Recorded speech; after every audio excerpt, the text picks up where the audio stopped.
The seventh stage of America's greatest professional cycling race, the Amgen Tour of California, took place on Saturday.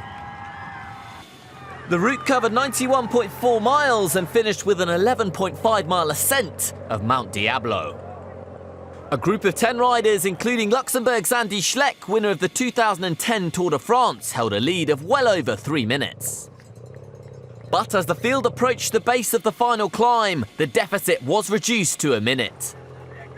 And 3 miles later, Dutchman Liuewe Westra, the winner of the first stage, and Spain's David de la Cruz moved to the front and built more than a minute cushion. Czech Republic's Leopold Konig waited until about 2 miles left to join Colombia's Acevedo. Konig quickly moved ahead of Acevedo with about 400 yards to go and won the stage in 3 hours, 45 minutes and 17 seconds.